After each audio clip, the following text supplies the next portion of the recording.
Hi guys, Dewald Kirsten here again. I'm going to be doing another quick little review for you today. Today I've got with me the Sigma 150-600 contemporary lens. I recently won this in a Facebook competition with Sigma South Africa, and I thought I might just as well give you a quick little review on this.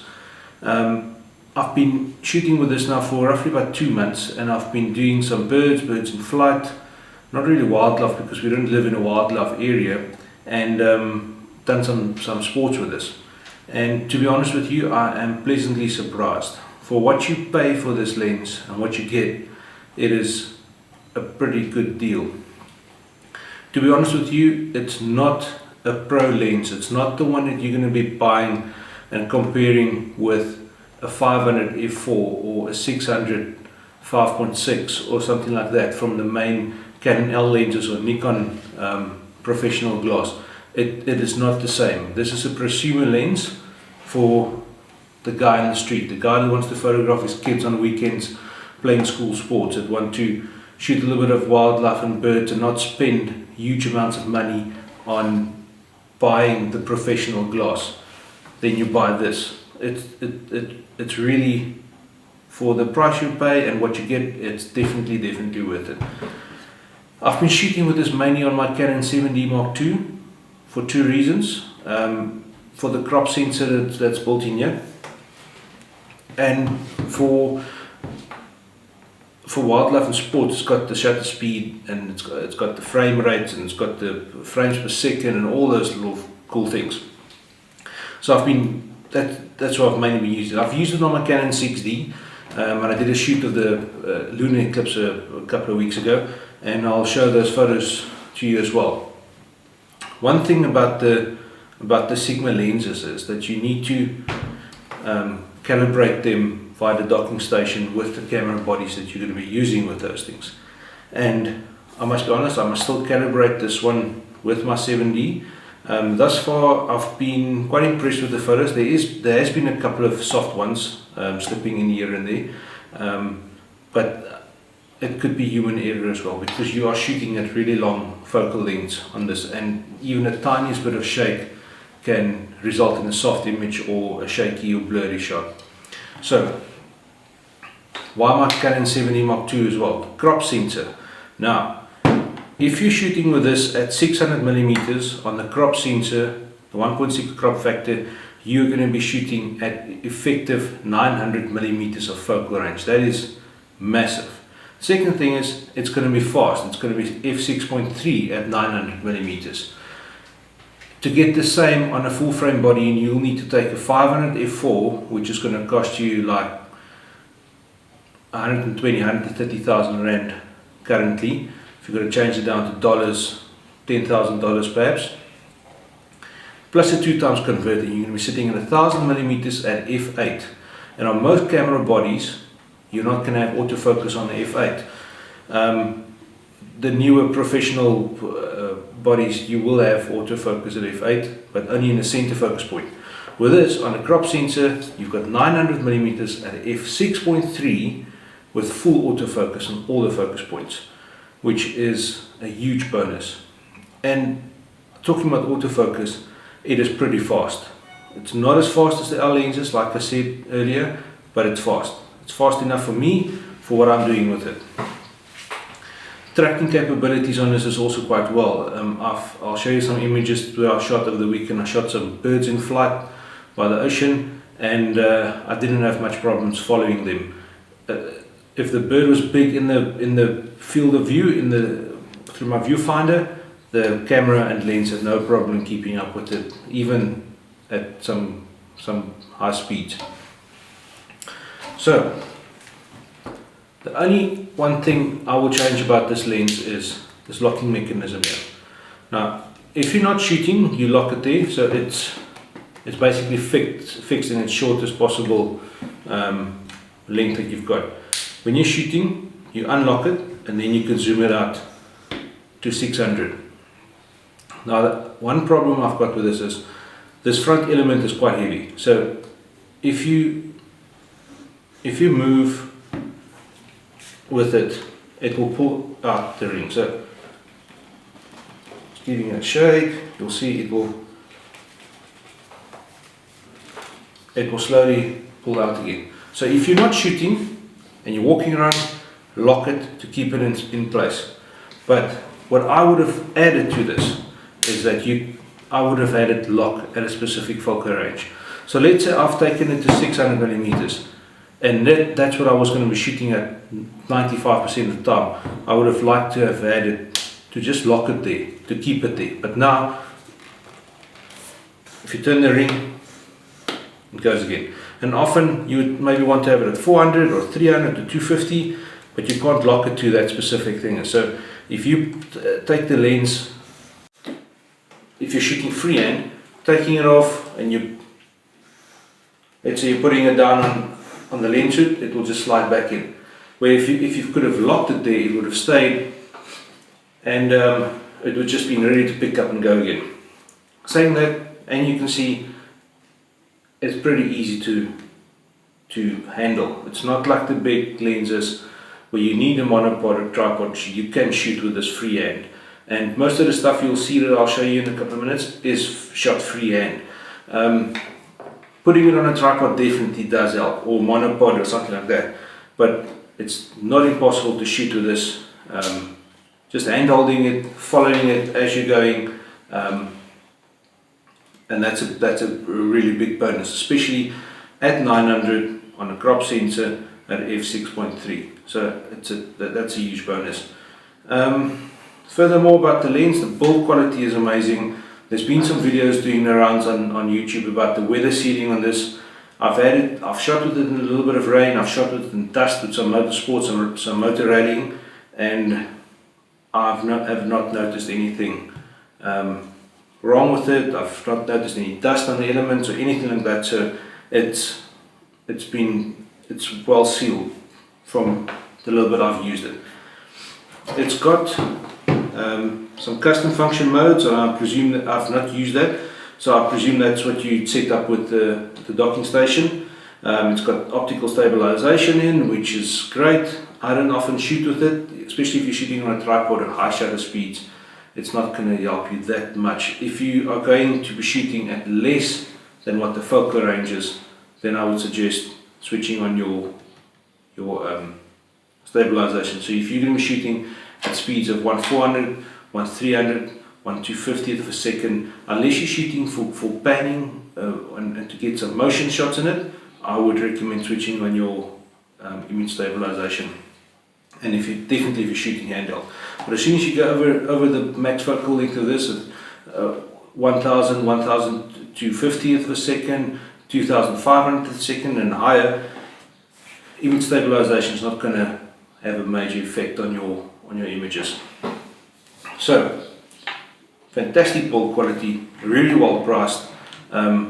It's light and easy to handle. You've got 900 millimeters on a crop sensor camera, 600 on a full frame, and you simply cannot beat that. So for the hobbyist, the enthusiast, the guy going away for holiday to the game park or on a safari, and he does not want to spend the big money on the big lenses or want to rent one, this is it. This is the lens that you're going to be buying. So let's go over to the computer and have a look at some of the images. Hi guys, right, I'm in front of the computer now. Let's look at a couple of images from the Sigma 150-600 contemporary lens, and I've done a couple of images just to show you various different scenarios and that you can have a look at. But first let's start having a look at the comparison between a Canon EF400 f5.6 prime lens with a Canon 1.4 converter on versus the Sigma 150-600 zoom to the same focal range. And let's have a look quickly at the difference between the two images. Both of these images were shot on my Canon 7D Mark II body with exactly the same settings, so everything was the same except for the two lenses. So let's quickly have a look, because that Canon 400 5.6 is a magically sharp lens. It's phenomenal, and for the price you paid, it's roughly about the same price as the Sigma 150-600.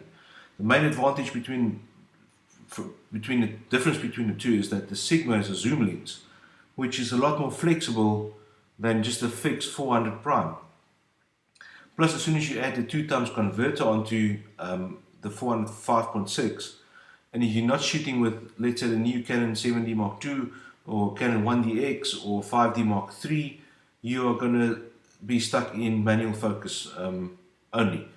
The problem with that is that the other problem you've got is that you've only got the center focus point that is active. You cannot move your focus points in your viewfinder, and you will have to focus and recompose. Whereas with the Sigma, you've got you'll be shooting at f6.3 and not f8, and you'll have all your focus points active and have full autofocus functionality on all of them. All these shots, the comparison shots between the two lenses, were shot from a tripod with a self timer to avoid camera shake and everything, to keep them as close to each other as possible. Alright, let's first have a look between on the long lens shooting at something in the distance. So you've got on the left, you've got you'll see in the settings here, you've got the 400 5.6 plus 1.4 converter. So you'll sit at f8 560 ISO 400 shutter speed 1/2500th of a second. So, and on the right hand side you will have the Canon, the Sigma, and you'll see it's a little bit less in the focal range, but this is shot at the f6.3 at this distance, which is possibly over 2 or 3 kilometers. There's no, you're way past the hyperfocal distance, and anyway, so you won't experience anything with any sorts of depth of field. So, right, let's zoom in close on this one. 400 on the left, and the Sigma on the right. Let's have a look at these little jagged pieces of rock here. And as you can see, it's not it's sharp, it's fine, it's usable. It's not something that you'll be printing up for clients or anything, but it's simply for comparing the two lenses. You see on the left, it's okay, it's sharp, nothing spectacular about it. Lots of details still. And you'll look with the Sigma, it's also still very sharp, but it's almost got that little soft haze to it. Where with the Canon, it's almost like there's a little bit more contrast in the image. Now the Canon is a lot older than the Sigma. Actually, there's a little bit more detail in the rock in this little section here versus the Canon. Right, it's much of a muchness. At that distance, it's basically the same. So you can't really compare the two. Let's have a look at the next one. This one was shot with the Canon with the Sigma 150-600, and the next one was shot with the 400 and a 1.4 converter on it. So let's have a look at that quickly. The Sigma is at 531 millimeters, and the Canon is at 560. f8. This one is 6.3. So you'll marginally have a little bit better blur in the background, but there's nothing to really compare about. Let's zoom in a bit.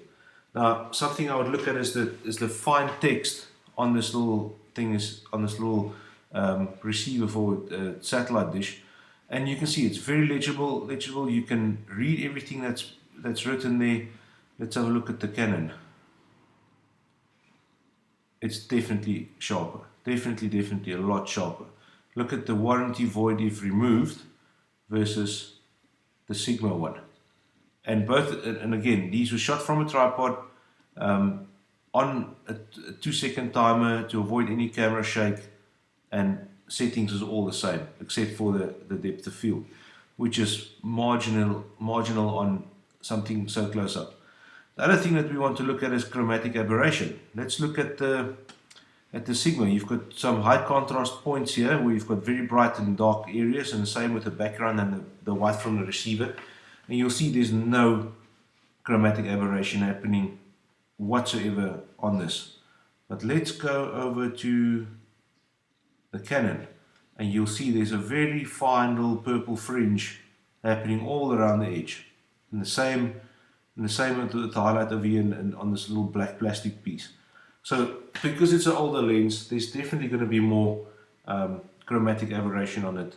Hopefully in the future, if Canon brings out a newer version of this lens, they will sort it out, but even still, that is marginal compared to between the two lenses.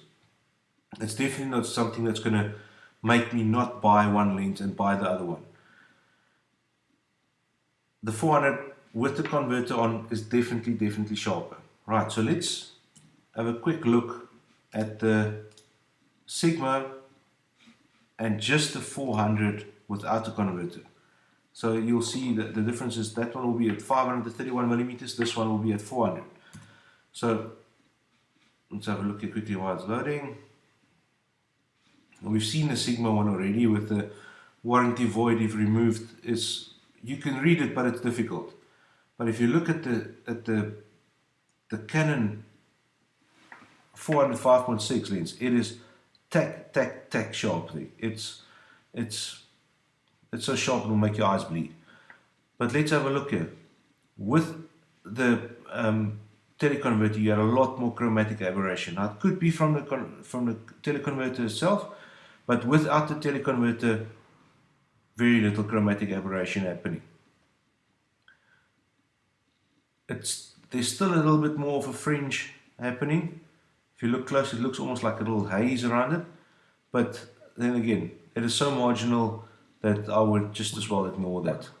But again, the 400 is kicking the 150-600's ass in resolution and detail at the subject up close like this. So in short, 150-600 is a magic lens. It's sharp, it's usable, it's not an L lens like I said earlier. But in the same price bracket, if you're looking at a 400 5.6 versus the 150-600 contemporary lens, and you want the versatility of a zoom, go the Sigma. If you want the image quality and you're not phased too much about zoom, and you're shooting subjects that's further than 400 most of the time, the Canon is the one to go with. And I'm a very strong Canon supporter, and I would say stick to native glass on bodies. But let's say Nikon glass on Nikon body and Canon glass on a Canon body, if you can. But the Sigma is a fantastic alternative to that. Right, let's have a quick look at some of the other images. These are a couple of random ones that I've shot, and here is a little sequence of a couple of images that I've shot with the 150-600 lens on my Canon 70, tracking a turn in full flight. These little things are blistering fast. And just to quickly have a look at what the autofocus and the lens kept up. Now, as you can see, that is shot at 1250th of a second, f6.3 at 562 millimeters ISO 2500. Let's quickly have a toggle through them. First frame, second frame still sharp, third frame it's a little bit softer. So if you zoom in there. These are all raw images, so it just takes a second to load up. It's a little bit softer. That can be human error because I was shooting in AV mode. The shutter speed was changing as I was moving along with the bird. That one still sharp. It's pretty sharp, that one. Next frame. This one's a little bit softer by the looks of things.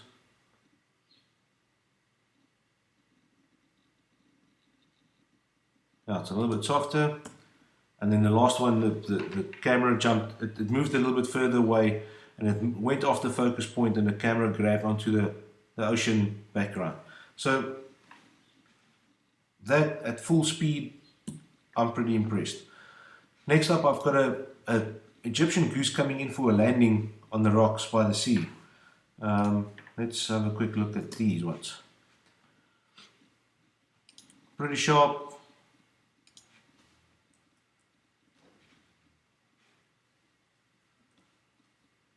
Sharp again.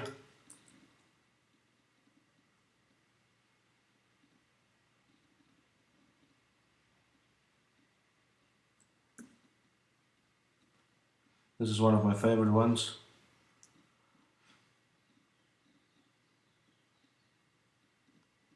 Sharp, and they're all very usable. Now these are not going to be images that I'm going to be selling to clients. Might go into a stock library if they take all the noise in the images because I'm shooting at such a high ISO. But other than that, it's for my personal use. It's pretty spot on. I love it. Let's have a look at another one. It's a little stone chat sitting on a little twig, and it was shot at 6.3 one thousandths of a second, ISO 2000, and this little bird was probably about, call it 10-12 meters away from me. And if you look at that, that's pretty decent for my liking. Let's have a look at some motor racing. Photographed this a month or two ago at the National Rally Championship that came through the Western Cape. This was shot at 600 ISO 6400, 1/640th of a second, f6.3, and I quite like that. That's pretty sharp. All these images were shot on my Canon 7D Mark II. Some good detail. Look at all the little leaves stuck in a grill there. This little highlight here, that was all rescued in post-production. Let's have a look at another one. Janelle de Villiers flying around the corner. Same story, you've got some lovely action happening in the wheels, some dirt flying everywhere, and the image is still pretty tack sharp, in my opinion.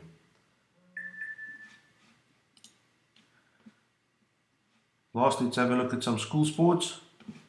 Now this was photographed.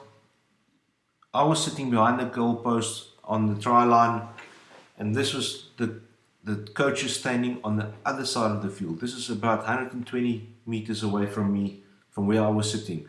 And you can see the really good detail happening in that. You can even read the logos on their shirts. And this was in 600 ISO 400 1/2500 a second f6.3.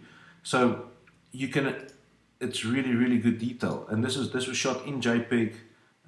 This is not converted from RAW. Again, it's not tack sharp, but then again, you can look at, there's some fringing happening on his arm there. But then again, this is not a $10,000 L series lens.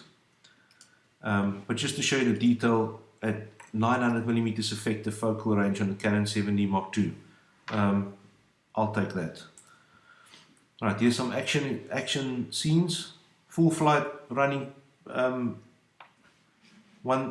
3,200 per second, f5.6, 324mm, focused on the camera body. You see in the background, there's those two coaches that were standing that I did in a previous image. Full flight. It's pretty usable for school sports. You don't need anything more than that. It was shot in JPEG. Like I said, for the guy who's going to photograph his kids on a weekend playing sports, you won't need anything more. What happened is with the background as busy as this, I had quite a few images where it jumped between the player running and it jumped to the background in different frames. But that happens. It's a very busy background, lots of contrast points for the autofocus to grab onto. Another one in that series. Here's a classical one where the autofocus grabbed a little bit further back and not on the subject.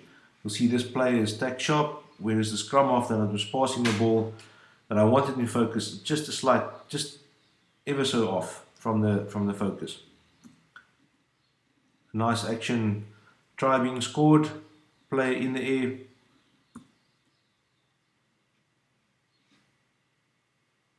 Going down for the try. Definitely usable in my opinion. It will print up really nice up to a size A4 print.